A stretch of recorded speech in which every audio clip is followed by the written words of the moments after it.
Jayo Gopi Jana Vallabha Jayo Girivaradari Jayo Girivaradari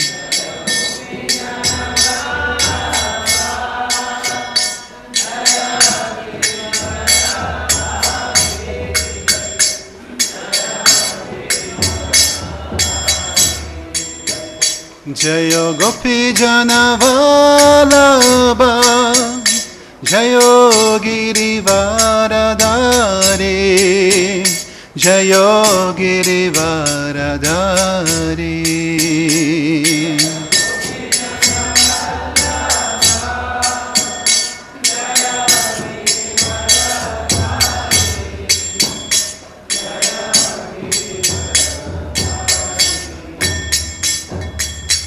Yashodanandana Braja Janaranjana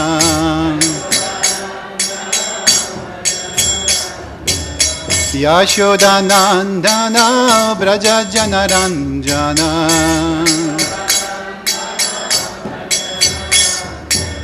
Yashodanandana Braja Janaranjana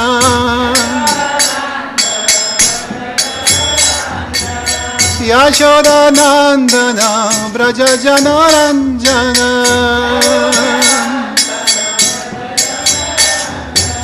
Yamuna Tira Vanachari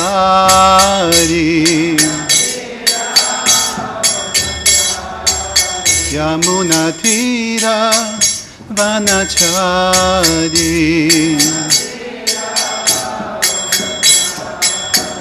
Jayo Radha Madhava Jayo Kunja Bihari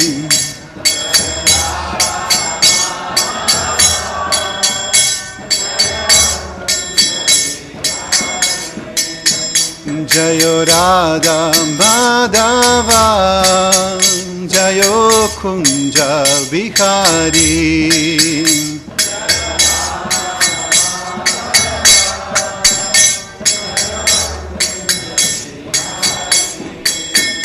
Hare Krishna, Krishna Krishna, Hare Hare, Hare Rama, Rama Rama, Hare Hare.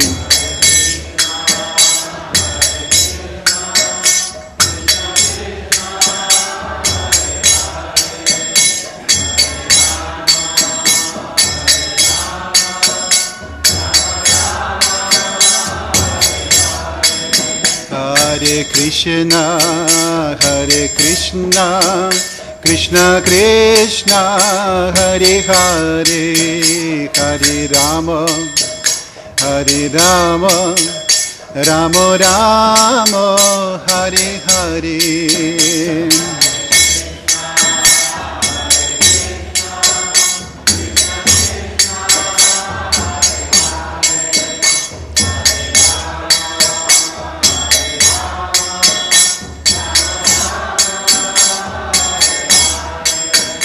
Jayo Radha Madhava Radha Madhava Shri Radhe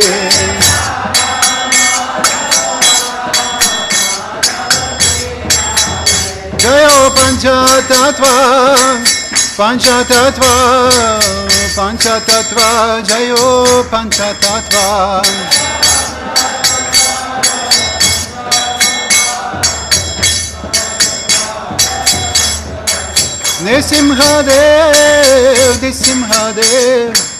Nisimhadev, Jaya Jaya Nisimhadev.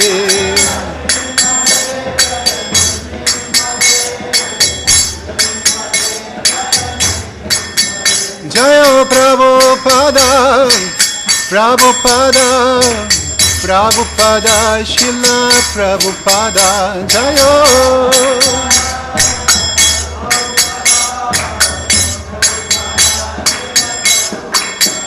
Prabhupada, Prabhupada, Prabhupada, Jaya Jaya Prabhupada.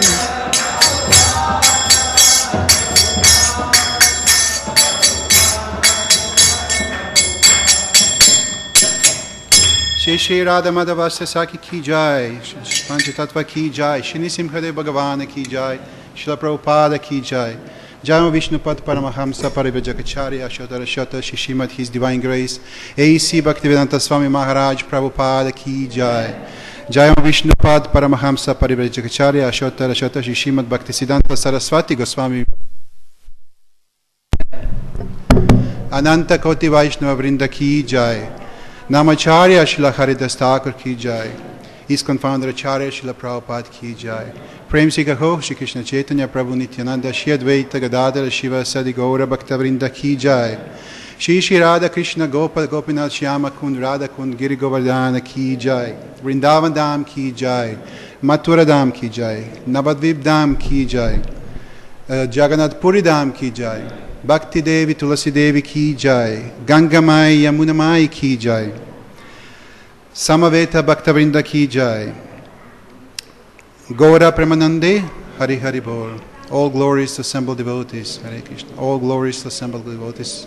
All glories to assembled devotees. All glories to Shri Shri Guru Gauranga. All glories to Srila Prabhupada.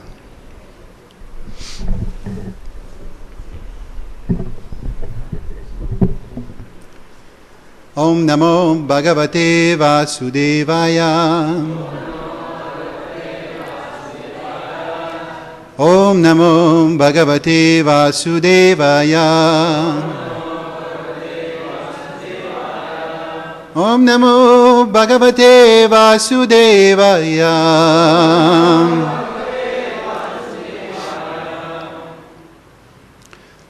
We are reading Srimad Bhagavatam, Canto 9, chapter number 10. Today we have actually 10 verses to go through. It's from 30 to 40. We have here 40, so I'm going to read one by one.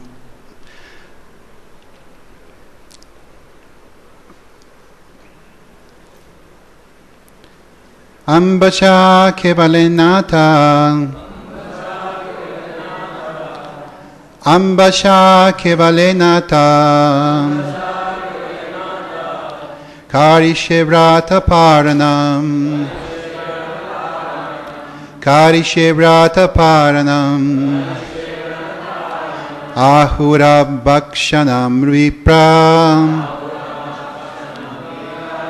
Ahur abhakshanam vipra, Hai ashitam nashiltam chatat, Hai ashitam nashitam chatat, Ambasha kevalenata,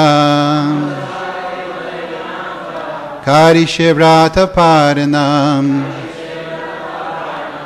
Ahura bhakshanat vipra, Ki ashitam nashitam chatat, Ambasha kevalenata, Karishevrata padanam, Ahura bhakshanam vipra, Hey ashitam nashitam chatat. Prabhus.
Mataji.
Ambacha by water, Kevalena only, Ata therefore, Karishe I shall execute, Brataparanam the completion of the vow, Ahu said, Abhakshanam drinking water, Vipra, O Brahmanas, he indeed, Ashitam eating, Na Ashitam cha, as well as not eating, Tat such an action.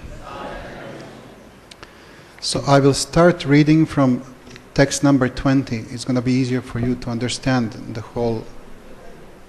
30, sorry, yes, 30.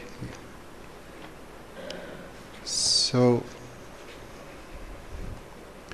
translation by His Divine Grace A.C. Bhaktivedanta Swami Prabhupada. In the month of Kartik, after observing that vow for 1 year, after observing a fast for 3 nights, and after bathing in the Yamuna, Maharaj Ambarish worshipped the Supreme Personality of Godhead Hari in Madhudvan. Following the regulative principles of Maha Abhishek, Maharaj Ambarish performed the bathing ceremony for deity of Lord Krishna with all paraphernalia, and then he dressed the deity with fine clothing, ornaments, fragment, flower garlands, and other paraphernalia for worshipping the Lord. With attention and devotion, he worshipped Krishna and all the greatly fortunate Brahmanas who were free from material desires. Thereafter, Maharaj Ambarish satisfied all guests who arrived at his house, especially the Brahmanas. He gave in charity 60 crores of cows, whose horns were covered with gold plate and whose hooves were covered with silver plate. All the cows were well decorated with garments and had full milk bags. They were mild nature, young and beautiful, and were accompanied by their calves.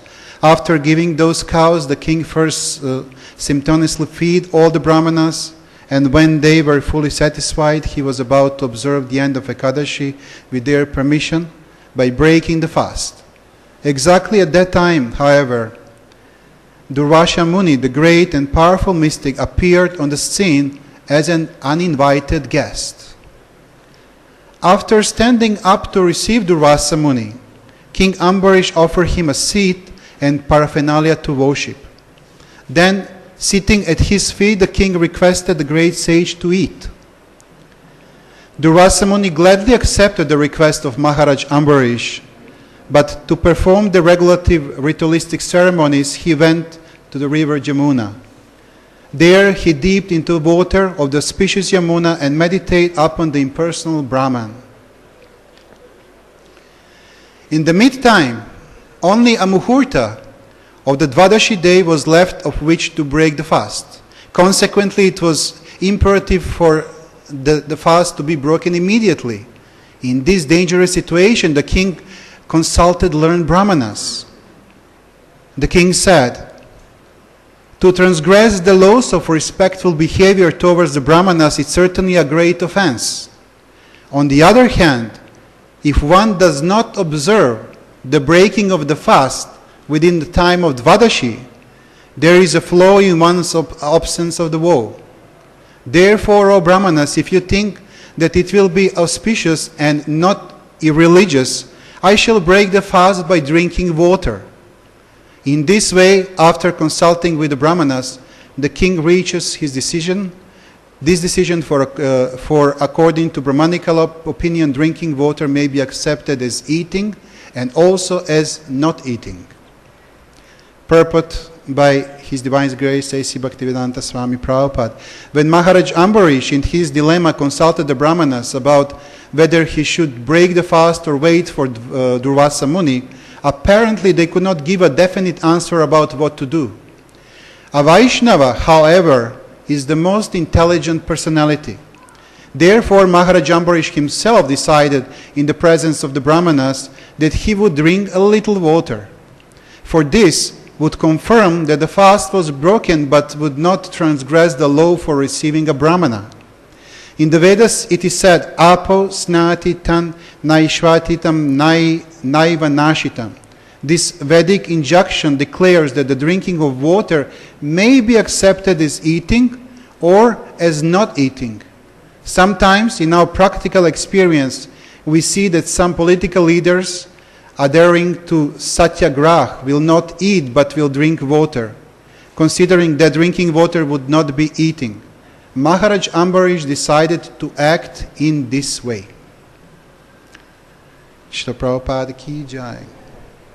Namo Vishnu Padaya Krishna Prashtabhuta Shimati Jai Pataka Swami Name Namo Chari Padaya Nitai Gaur Gata Damoda Nagar Gramatarine Namo Vishnu Padaya Krishna Prashtabhuta Shimati Bhaktivedanta Swami Namine Namaste Saraswati Deve Gauravani Pacharine Vishesha Shunyavadi Pashacha Desha Tarine Jai Shri Krishna Chaitanya Prabhu Nityananda Shri Advaita Gadata Shiva Sadi Gaura Bhakta Vrinda Hare Krishna Krishna Krishna Hare Hare Hare Ram, Ram Ram, Hare Hare.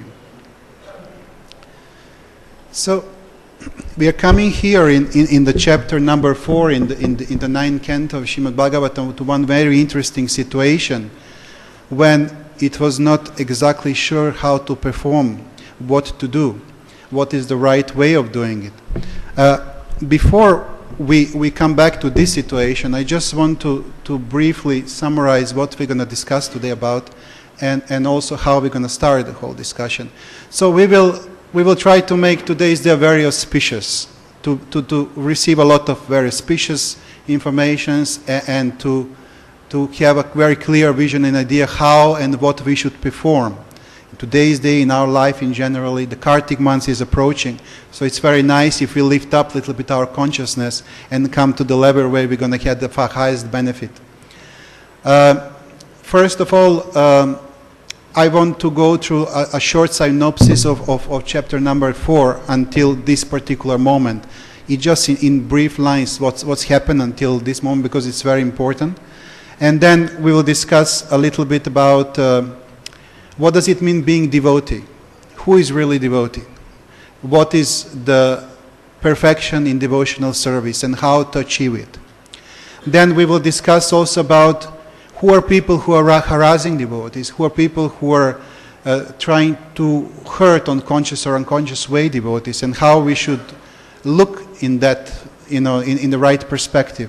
Then we will also discuss about topic of Kartik month shortly because Kartik month is approaching, and I will just touch up about Durga Puja, just very short because we are in the middle. I just came back from Calcutta. It's like a full whole celebration all the way in the city, and Durga Puja is from 15 to 19, and devotees sometimes a little bit confused how to look to the whole perspective of Durga Devi and Durga Puja, so I will just touch briefly on that because today is actually the main day of Durga Puja, 16 is main celebration, and on the end of the class we're just gonna touch it through. So the first synopsis of chapter number 4, I will start with verse number 12 because actually in verse number 12 it's written, if one hears, chants or remembers this narration in the morning and evening with the great attention, certainly becomes learned, experienced in understanding Vedic hymns, an expert in self-realization. And we are talking about story of Nabhaga, the father of Ambarish Maharaj. Actually, the Nabhaga was a very great devotee of the Lord, and as you all heard, he stayed with his spiritual master a little bit longer, and when it was coming between his other brothers to share the property, when they all will get married and they need their portions, they believed that Nabhaga, he will never come back, so they didn't count him in the full sharing. They shared the full property between themselves. So when he came back, he was asking, where is my share? But they said, well, your share is your father. Father has the same name, Nabhaga, and so basically this is a very interesting moment, because all of them, they got some properties and some wealth, but he got a father in exchange, and actually on the end of that narration, it's proved that sometimes it's better to have father next to you instead of getting some small piece of land or some money or something, because father gave him amazing advice. The father gave him advice to go and to visit the place of sacrifice of the great sages, and on the end, when he was reciting some Vedic hymns, he got all wealth from them on the end of performance. But then you all heard that in past couple of days that in their house the person with the black skin showed up, and he was telling everything, all your wealth is actually mine. And his father, because he was also the great devotee and great sage, he recognized that who was coming that, and that was actually the Lord Shiva, and he was telling his son, yeah, I mean, it's true that the full sacrifice was in the glory of the Lord Shiva, so please, everything belongs to him. So after doing that, of course, Nabhaga was very happy to serve such a great devotee of the Lord. Then he got benefit of hearing transcendental knowledge from Lord Shiva, plus he got all that wealth back. He was telling, now I'm giving to you. So now it's a bona fide. Now it's, you can really, use it in your life in the proper way. So then this is more or less, it was just the shortage for the story about Nabhaga. And then Maharaj Ambarish was a child. He was born as a son of Nabhaga, and Maharaj Ambarish was a great king, was a great ruler. He was there is explanation that he was the ruler of the whole universe, all 7 islands, all areas. You cannot imagine his wealth, his properties, his army, his everything was amazing, but the most amazing thing about Maharaj Ambarish was that he was completely detached from everything. There is explanation that he was detached from his wife, also from children, from kingdom. It's not explained, it didn't say that he didn't perform his duties. Oh, he was best in that. He was performing his duties on the best possible way. Everybody was happy with his performance. He was just detached. He was attached to the lotus feet of the Lord Krishna. He was always trying to please the Lord Krishna with everything what he's doing, with everything, with every thought, with every possible free moment he was using to serve, to worship the Krishna. And that was his biggest greatness, not that he was the greatest king. And that's why Srila Prabhupada many times mentioned Maharaj Ambarish as the greatest example of the great devotee. Because, sometimes when we have even a little bit of wealth, it's very hard to surrender to Krishna, We want to do all other things by, and then we forget about the Lord. But he had everything. And still for him, only important thing was actually satisfaction of the Lord. And this is the his great characteristic. There is explanation that Maharaj Ambarish was doing Ekadashi and Dwadashi Vrata for 1 full year. And then the time came when it was end of the fast. He started in Kartik, and then next year in Kartik, the time came that he should finish his fast. And the first part was that he should fast completely for the 3 nights, and then the next morning he should take bath in the holy river Jamuna, and then after that, in the proper time, the proper place, he should take the food for the first time. So that was what he did actually. He invited a lot of brahmanas. It's written in Srimad Bhagavatam, and I love those side words. A fortunate brahmanas. It's not just brahmanas. A fortunate brahmanas they were free from all material desires. Basically, this is formulation of the proper brahmana, of the bona fide brahmana, who is free from material desires. So he was careful, and he was choosing a fortunate brahmanas, and then he gave them in charity, as you heard, 60 crores of cows. Can you imagine how much is that? 60 crores of cows. I don't think we can fit in our compound here, 60 crores of cows. Each cow held the golden plates and the silver plates. Each cow was young. Each cow was in a great shape. Each cow has a calf net, and they have a stomach full of milk. And he gave all that in charity to the fortunate brahmanas. And then, when finally time came to break the fast, when time finally came after 1 year to do that final performance, the great sage, the great mystic Durvasa Muni, came to the scene. I mean, Durvasa Muni, he can travel everywhere. There is some explanation even that he could travel to the higher planets, even to Vaikuntha. He came to many celebrations of Indra, where all demigods were coming. He was giving. Anyway, we will talk about Durvasa Muni a little bit later. I'm just saying that he came uninvited. But still he was a special guest, because everybody knew who is Durvasa Muni, that he is a great sage and great mystic. So, of course, Maharaj Ambarish asked him to sit on a higher seat. He sit next to his feet, and he asked him, would you like, to eat something? And then Durvasa Muni said, yeah, I'm pleased. I just have to go in Yamuna River to perform religious activities. So he went inside of Jamuna, and he started meditating on impersonal Brahman. He was a great yogi. He was not a Vaishnava. He was a mystic. So he was meditating on impersonal Brahman, and that takes too long.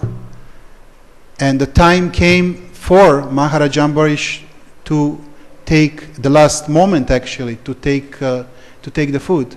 And he was very confused. He didn't know what to do. From one side, you have a great sage, a great brahmana who came to visit him, and you should not take food before your guest. So basically, he should wait Durvasa Muni to come back and to take food after him. On another side, if you don't break fast, if you don't follow Dvadashi properly, you breaking vow, and then it's not auspicious at all. And this is proof for us that when we fast Ekadashi, it's not enough just to fast previous day when it's Ekadashi. Dvadashi is equally important. We should try as much as we can to pay attention to break the fast in the time which is recommended in the Shastra, in the scriptures. So I know sometimes is not easy. It's very hard. A lot of travelings, a lot of different duties and services, but it's very auspicious. Then the whole Ekadashi vow is complete. Then we get the biggest benefit out of it. So he decided, of course, with you all heard, to drink water. Drinking water, according to Shastras, is accepted as eating, and also is accepted as non-eating. So, according to fast, if he drinks a little bit of water, that means that he break the fast. That means that he did his duty on the right time. And according to accepting Brahman as his guest, he still didn't eat anything. Durvasa Muni came, so his plate was there, and he was just touching, he was just drinking a little bit of water. Most of you know, of course, what's happened later. Durvasa Muni became quite anxious and angry. I will not go into those details because that's coming in next couple of days.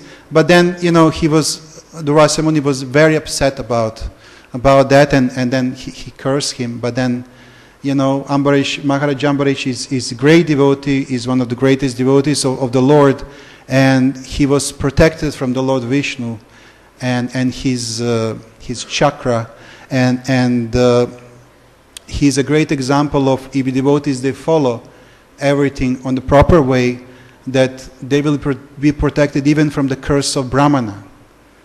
What to speak about any other offenses, or if somebody else is harsh with devotees or anything like that. So this is the highest. The curse of Brahmana is greater than any other kind of offense anybody can do to you. And still, if somebody is performing devotional service on the proper way, he could be protected even from that. So that's really amazing pastime which we all need to keep in our mind, and to try to be more serious how we are performing our daily duties. So regarding Durvasa Muni, he was a very powerful mystic Brahmana. His name was mentioned in several places inside of the Vedic scriptures. It's saying that it says that he had more than 10,000 disciples, and sometimes he was traveling with his disciples, and that he developed so much of mystic powers that he could travel wherever he liked, wherever he wants. So sometime he will travel to the higher planets, sometime even to Vaikuntha Loka, and he will travel to the middle planets and visiting different occasions. But he was very famous for one thing. He could easily get pleased, very easy. He could give a great benefits. In one moment even he gave benefit to Kumari Kunti. Yeah, Kumari Kunti, he gave benefit that anytime she wants to invite any demigod, he will show up. Any demigod. But in the same time, he was very easy to get angry. He was very, very, very easy to be offended. So everybody was very careful how they're behaving with Durvasa Muni. And that's why Maharaj Ambarish also was very, very careful. He sit next to him, below him. He offered him everything properly. But in that particular situation, he was not sure for what to do. But it's still Maharaj Ambarish did proper way. He did what he's supposed to do. So now, there is explanation actually that Durvasa Muni is a great devotee of Lord Shiva, and that he is also in very similar mood like Lord Shiva, and that's why he has this changing of moods very easy and going up and down. But the point is that in this particular situation with Maharaj Ambarish, he made mistake, and that's why later he got also a punishment. In the same time, mercy from the Lord Vishnu, but his chakra was going all behind him, for a very long time, and then he learned his lesson, that time. So there is, in general, I just want to touch up on you see, Durvasa Muni, he did some kind of harassment to Maharaj Ambarish. So in generally, when different, you have different situations when sometimes somebody is harassing devotees. And so how to behave in those particular situations and who is doing that, I just did a little bit of research, and then in Srimad Bhagavatam 3.2.15, it's written that personality of Godhead, the all-compassionate controller of both the spiritual and material creations, is unborn, but when there is a friction between his peaceful devotee and persons who are in the material modes of nature, he takes birth just like fire, accompanied by Mahatattva. So in the purport, Srila Prabhupada said, very important thing for us, the karmis, jnanis and yogis have their particular mentalities in the modes of nature, and therefore they are called itara, or non-devotees. These itaras, including even yogis, sometimes harass the devotees of the Lord. So basically, those who are harassing devotees are non-devotees. So we need to be sometime, we're not going to discuss about yogis, about karmis and jnanis this time. We will try to discuss a little bit about us. Because Srila Prabhupada, all those who are harassing, who are behaving bad towards devotees, he called them a non-devotees. So, we need to be in the mood to be a devotees, to try to be a devotees. And one of the most important things we have to avoid is to behave bad towards other devotees. Because that bad behavior, that harassment is putting us in the same level with karmis, jnanis, and sometimes even mystical yogis. So that's why when somebody is trying to be devotee, he needs really to avoid Vaishnava parad. He needs to avoid offenses, and to behave nice with another devotees. Now, what devotee do? What we have to do to become devotee?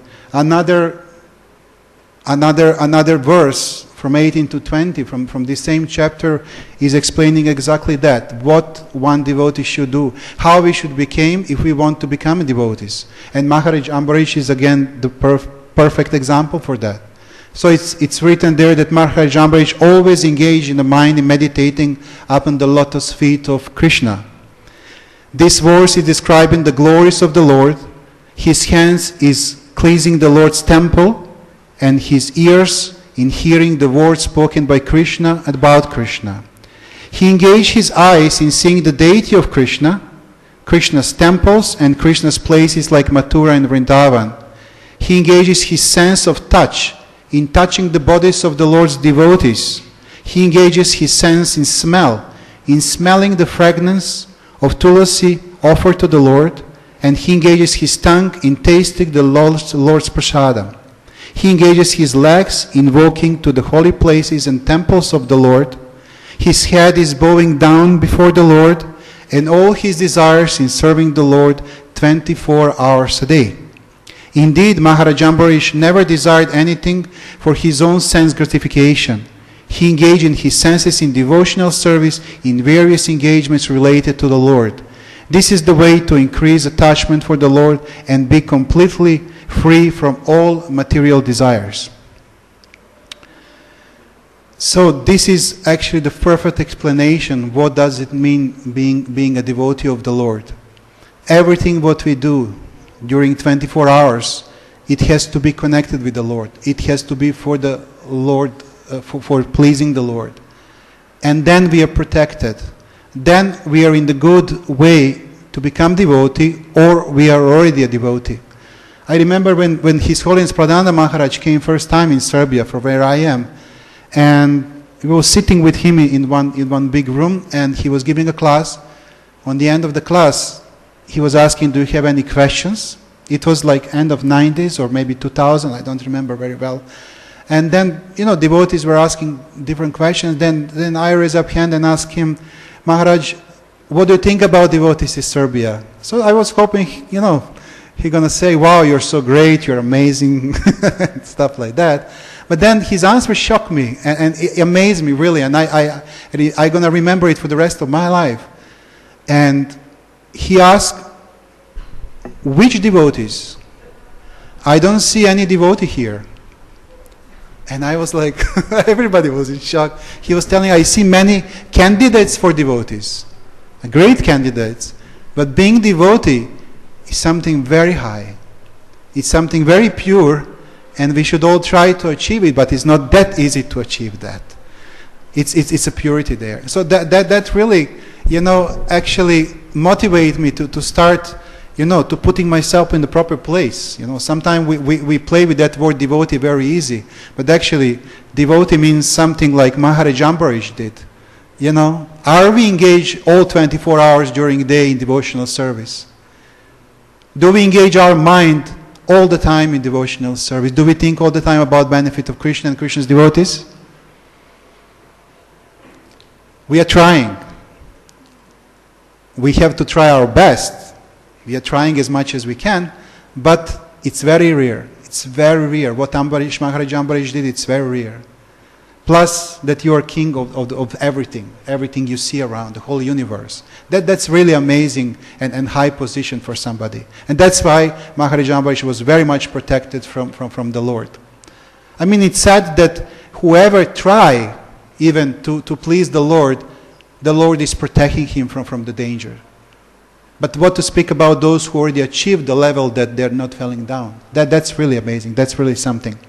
So, last night there was a class of His Holiness Jayapataka Maharaj online, Guru Maharaj of many of us who live in Mayapur, and he also mentioned one very interesting point. He was saying that in Kali Yuga, it's probably, for most of us, it's the highest position from where we're coming is Shudra.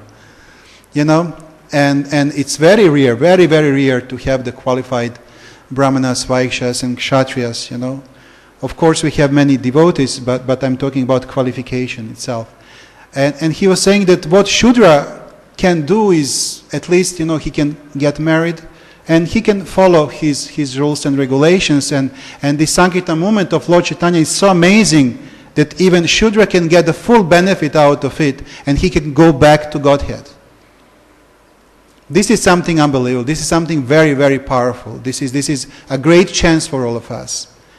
But then he mentioned further that we are not taking that chance so seriously sometimes, that even Shudras sometimes getting divorced or falling down or doing different things because, you know, they didn't understood how much this chance can help them really, you know, so they can get the full benefit out of it. And this is so unfortunate. But it's a product of Kali Yuga, so it's not an abnormal, it's a normal thing for Kali Yuga. So,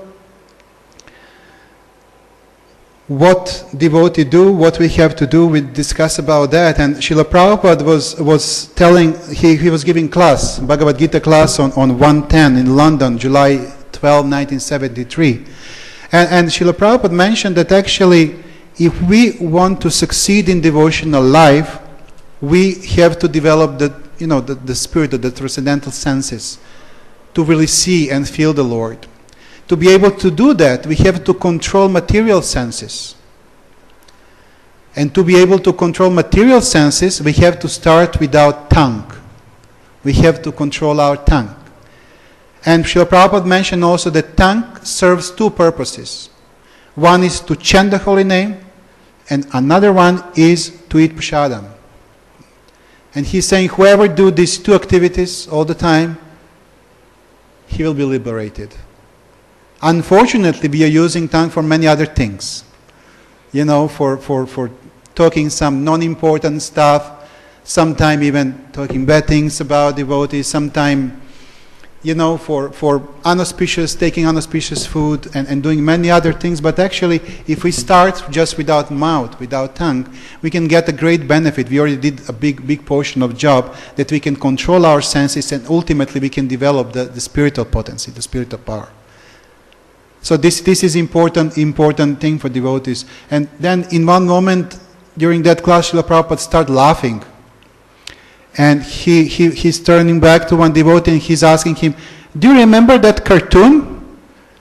And then devotees was watching him and asking, "Hayagriva?" He said, No, the other one that we saw the other day. Actually, they were walking on the streets of New York and they saw one big billboard, big panel with cartoon on that, where one lady was sitting next to her husband. They're in a little bit older age, and she's telling him, "Chant, chant, chant." And he's telling her, "Can't, can't, can't." And Srila Prabhupada started laughing. He remembered that cartoon, and then he explained devotees that this is what is happening. You know, sometimes it's easier in Kali Yuga to say can't instead of chant. It's easier to say can't instead of Krishna. And that's why we have to be focused all the time. That's why we have to be, you know, in the full consciousness. Pankajangi Prabhu mentioned yesterday, he was telling about chastity of women and how they should perform the highest service in the marriage and everything else. I would say that also we have to pay attention on the man. You know, I think in Kali Yuga there are not so many of strong, powerful. When I say powerful, it doesn't mean muscles. Means consciousness, means the high level of being. Man, who can handle to be a proper husband, to be a proper father, to be a proper brahmachari or senior brahmachari or sannyas, to be a proper friend in devotional service, to be a proper disciple to the spiritual master. For that, it takes a lot of strength. It takes a lot of power. And Kali Yuga is famous for that man start becoming, you all know that, like a woman. And women start, you know, slowly getting like a man. So in one moment, Srila Prabhupada said, you will not even recognize who is who. But the point is that we as devotees, or those candidates for devotees who are trying to be devotees, we should also try to be strong and responsible in any service that we are performing. And being a disciple is also a very important service. Being a husband, being a father. Those are all very, very important services. And we need to learn how to perform. And if we don't know, we should ask somebody more senior, somebody who already went through that stage, and ask him for advice. How you did that. So this is how we can please the Lord. This is how we can, we can perform our service, our regulations properly. Now, the Kartik month is very close. I believe, let somebody correct me if I'm wrong, I think it starts on 25th, right? 25th is the first, 24th night, yeah, okay. So Maharaja Jambarish, as you all know, he started his Ekadashi vow for 1 year in the Kartik month because it's very auspicious, and he also finished it in the Kartik. So Kartik is one very special opportunity for devotees to charge their spiritual batteries, to have enough strength for the rest of year. Why Kartik? I mean, Kartik is the month, first of all, that Krishna loves more than any other month. That's the first explanation for the Kartik. In the Padma Purana, it's explained that the Kartik is Krishna's favorite month. Many leelas, the most famous leelas happen in the Kartik. When Krishna enjoy like Diwali, Govardhan Puja, appearance of Radha Kund, then even Srila Prabhupada's appearance also is during Kartik. So it's a very great benefit. Whoever perform any spiritual activities during Kartik, he gets a lot of benefit from that.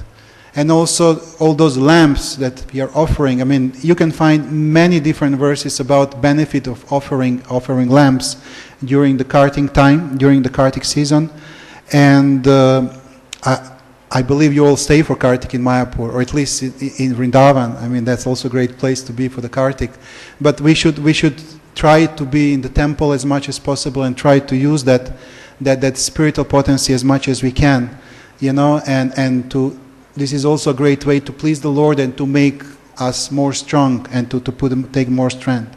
Now, the final thing, what I want to mention is regarding Durga Puja. Again, Durga Puja is from 15 to 19, and it's kind of taboo thing. We don't talk so much about Durga Devi and everything.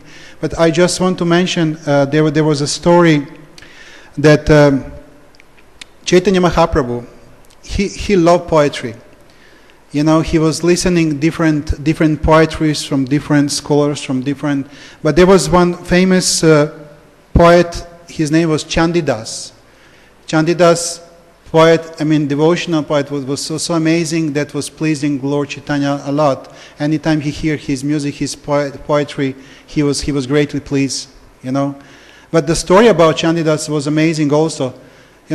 Chanda he was a rich person, and his brother was actually a very great devotee of the Lord, and Chandidas, he had a lot of opulence, he has a big gardens also with a lot of flowers, and his brother didn't have any of that. His brother just had a few shalagram shilas, and he was worshipping them every day. So Chandidas was worshipping Durga Devi directly, so he was offering every day his flowers to Durga Devi directly, from his garden, and that was happening every day, and his brother didn't have flowers.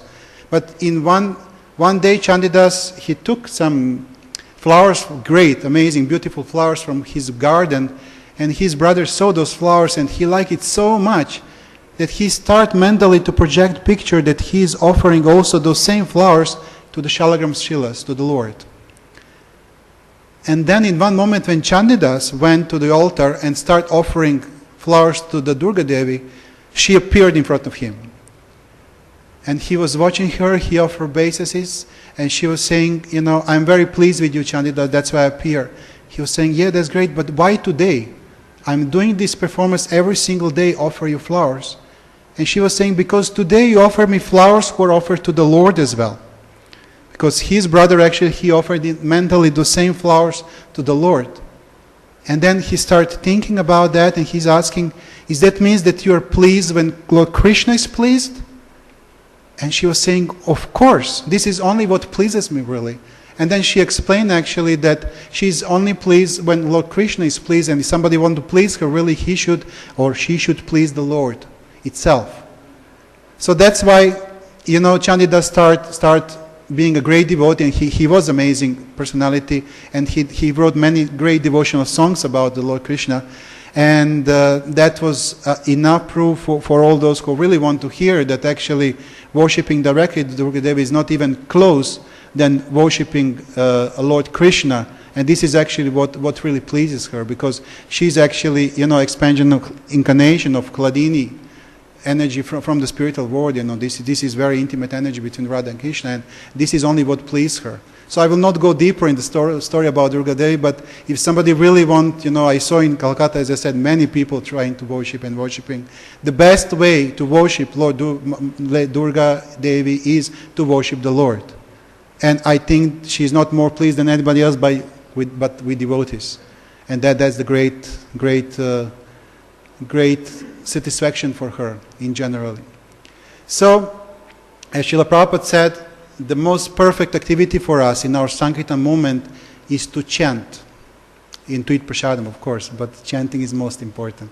So I want you all to chant and be happy, and to use all this auspiciousness and this auspicious day, to think a little bit more about Krishna, to try more to go into, to deep into nectar of his lotus feet, and to be more transcendental, and to achieve more that simplicity and perfection which we are all trying. Hare Krishna, Krishna Krishna, Hare Hare, Hare Ram, Ram Ram, Hare Hare. Mahare Jambarish ki jai, Srila Prabhupada ki jai, Gaura Pramanande, Hare Hare Bol. Hare Krishna. If anybody has any comment, any question, we have a little bit time, but not so much. Yes, Mataji.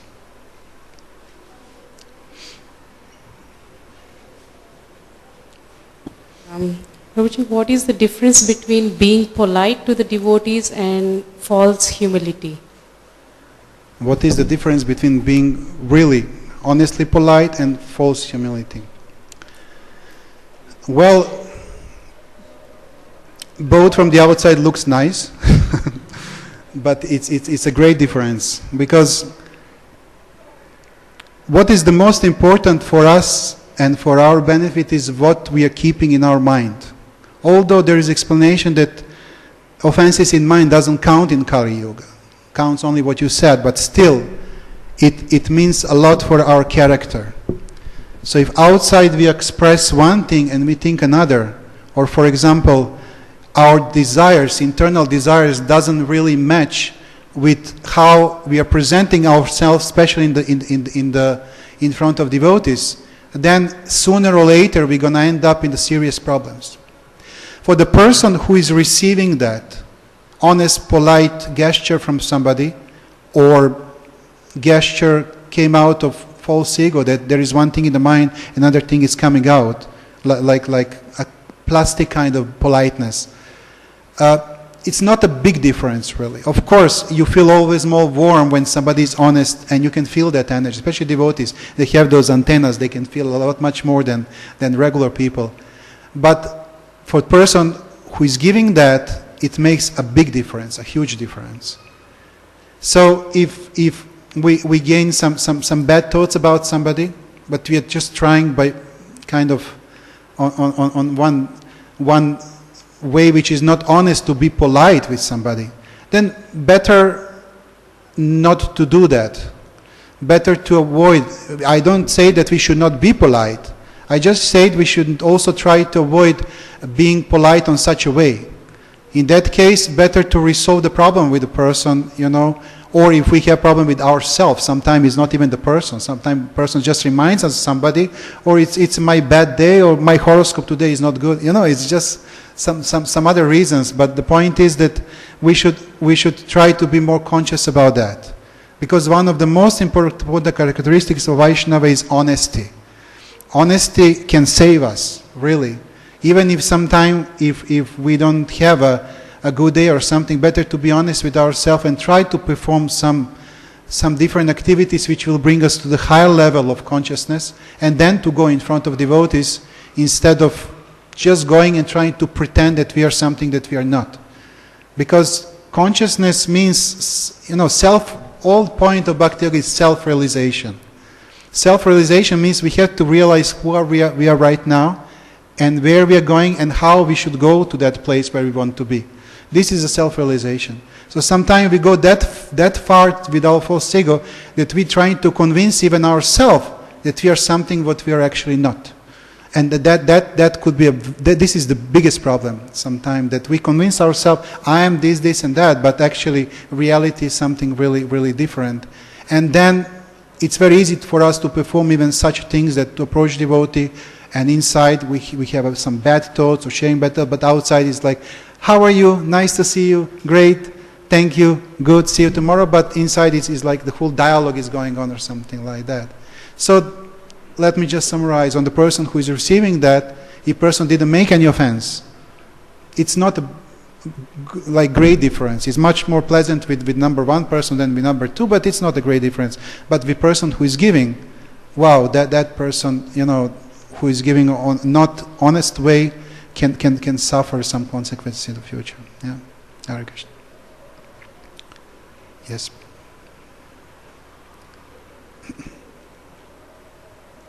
Thank you for the beautiful class.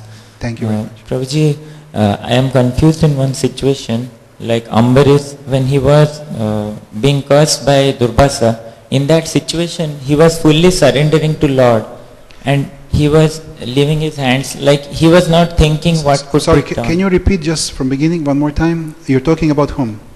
Ambarish. Oh, Maharaj Ambarish. Okay. I'm sorry. Yes, no problem. Ambarish Maharaj. Yes. Okay. Ambarish Maharaj, when at that difficult situation, when Durvasa Muni was cursing him, Yes. he was fully dependent on the mercy of Lord. Yes. He was not thinking that what option could I try to save myself.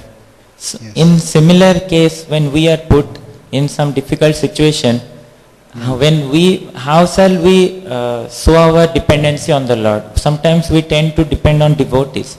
I don't understand that how should we act? Should we consult devotees in that difficult time, or should we just say that let me be dependent on the Lord, or how should we act in that case? Well, you see, Maharaj Ambarish was on very, very high position. He developed his bhakti a lot. So even when Durvasa Muni, he presented that huge demon in front of him, which everybody else was scared, Maharaj Ambarish was just watching without any emotion, and he didn't do anything. Although he was a great king, he has a huge army, he has everything. No, he didn't do anything because he still wanted to please the Durvasa Muni, and he was not afraid even to die. So the point is that in that moment, in that situation, the Sudarshan Chakra came out. I mean, that was the present of Lord Vishnu to his great performance, to Ambarish Maharaj, and then start chasing Durvasa Muni all over the universe. The point is that devotee, when it's a time of difficulty, when it's a dangerous situation, if we perform, we have a little chance to avoid. But if we call the Lord, or we depend on the Lord, in that case we have much more chances to end up in the situation which is good for us. So the point is that Maharaj Ambarish didn't ask Lord, please protect me, I don't want to die now. No, he was always in consciousness, let's happen what is best for me right now.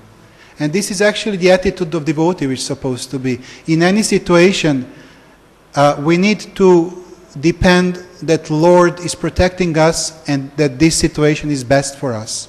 It doesn't matter whether it's a pleasant or unpleasant situation.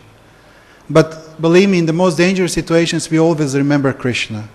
I was in the car with devotees, and we start crashing, and it was a very serious crash. And we all start calling the Lord like anything. It was unbelievable how much of high consciousness I had in that moment, because we are scared. We are not on the level of Maharaj Ambarish. If Maharaj Ambarish was in that car, he will just be, okay, nice. Like Jayapataka Maharaj, he's going through so many operations, so many difficulties, and still he's like sitting and talking about Krishna all the time. He's not talking about himself or about how difficult he's going through operation or doctors. No, he's talking about Krishna all the time. So when we do like that, then there is no danger anymore. We don't afraid of everything. We don't see any more demons as demons. We don't hear better words as better words. everything is good. Why? Because we are with Krishna all the time. And unauspiciousness doesn't get too close to him. We are protected. We are secure. And then he's doing for us whatever is best for us. Yeah? To depend on devotees is also very nice. I guess you want to ask that, So depend on devotees is also very nice. But you have to understand that we are all candidates for becoming a pure devotees. And sometimes even when devotee is helping, that could look on the outside as imperfect attempt to help. But still, we should watch a motivation. If motivation of person is right, even if that person didn't really help much, on the end of the day, still we should be very grateful for that. And devotees are always there to help and to serve, I know we are traveling all over the world. Wherever you go, you have temple, you have devotees. They can find accommodation, they can help in this and that. Some dangerous situations happen, they can always help. I know one time, one lady in Greece, she had difficult situation. Then I called devotees, they immediately went there, even if she's not devotee. So devotees are in that mood of helping another devotees. And I mean, they're Krishna's warriors. If he's not showing himself, he will send devotees to help. So it's good to depend on devotees, but we should not judge devotees at their attempt to help us or to help somebody. Okay? Yes, that means we should be grateful to them, whatever they do for us. Yeah. Thank you. Thank you very much. Hare Krishna. Okay, one more question, and I guess you also, okay, two more questions.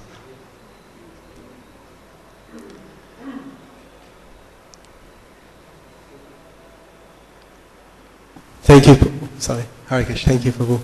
Just about Durga Puja, so we see a lot of Vaishnavas, they worship Shiva. Just Shiva. We see a lot of Vaishnavas worship Shiva. Yes. Okay. And I'm just wondering if you can elaborate, just like Lord Nityananda's father, he was worshipping Lord Shiva, and so many Vaishnavas worship Shiva. Yeah. So if you can elaborate, and I'll be... Yeah, Krishna also recommended Arjuna before the battle on Kurukshetra to worship Durga.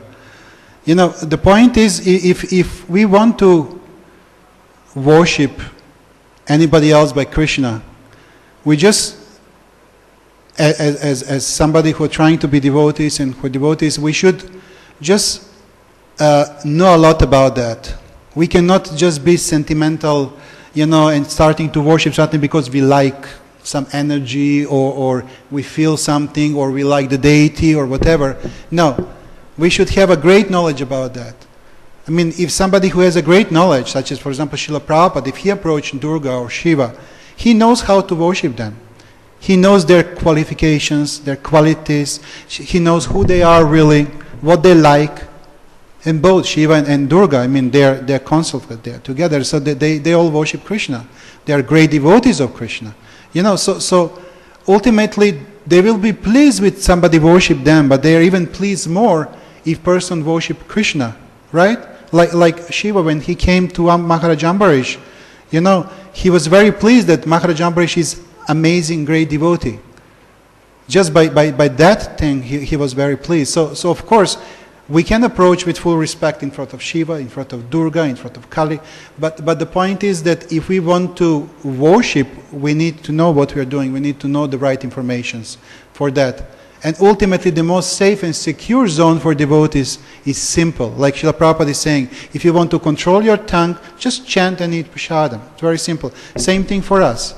The safe zone for devotees, to worship Krishna and to respect everybody else. All demigods, Shiva, Durga,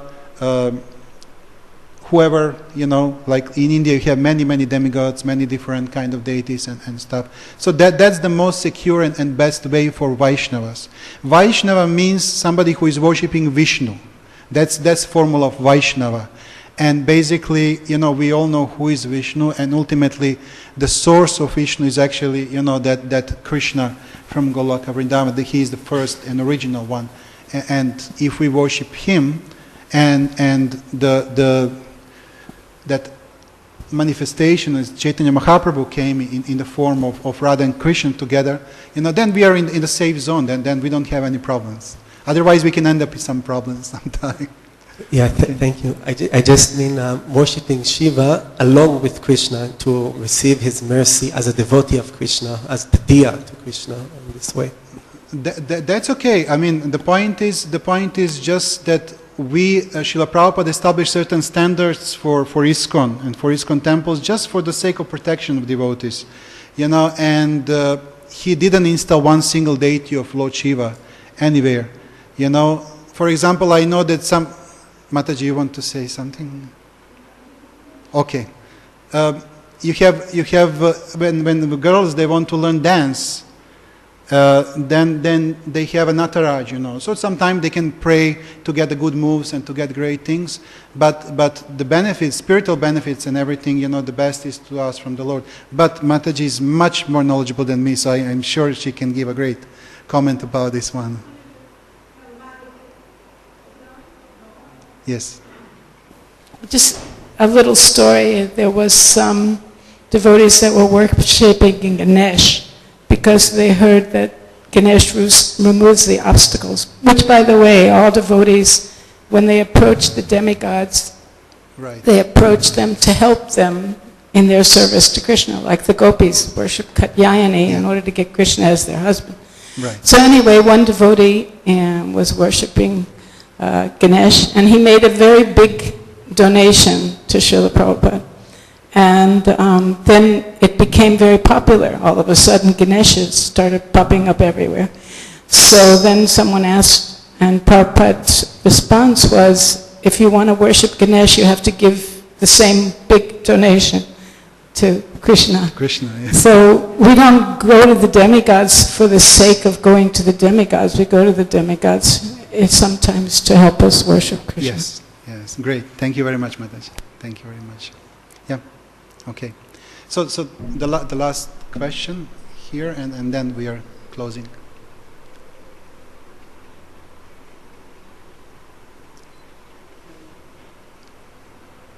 Hare Krishna. Hare Krishna, Prabhu.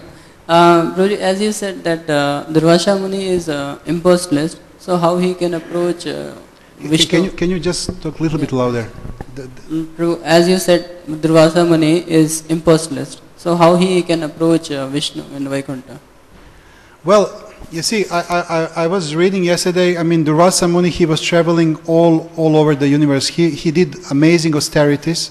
He did the great sacrifices also, and through those austerities and sacrifices, he got a lot of mystical powers.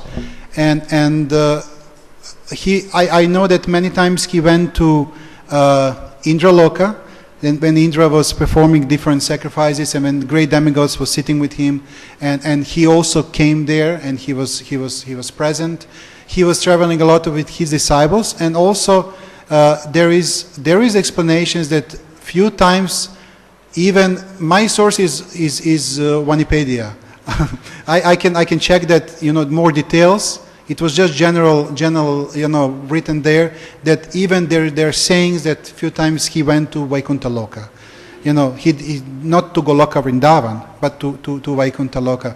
But the point is that you have to understand mood of, he is a great yogi, he is a great mystic, he was a great sage, and his mood was not to offend anyone, but to teach. You understand? It's not that he was offended by Ambarish Maharaj, but always his way was, okay, I'm going to teach him a lesson, he's going to learn now, he will respect Brahmanas from now on. So motivation was not that bad. Only he was very impulsive. He's somebody who, if you're performing everything fine, he's checking the small things, then you got a great benefit. You got a great, amazing things. But if you perform something wrong, it doesn't matter who you are, he will teach you a lesson. So that's why, because he was actually the devotee of the Lord Shiva. But the point is, I'm just saying what I read. I don't know details about visiting the spiritual world and Vaikuntha Lokas and everything like that. And that's why better not to touch that, because I'm not sure, maybe I can check, I can get back to you if I find out more information about that. It was fascinating for me as well, I can tell you that much. But it's written there. Yeah. Okay, thank you very much for coming today and being Hare Krishna. Srimad Bhagavatam ki jai, Srila Prabhupada ki jai, Gaura Premanande, Hari Hari Bo.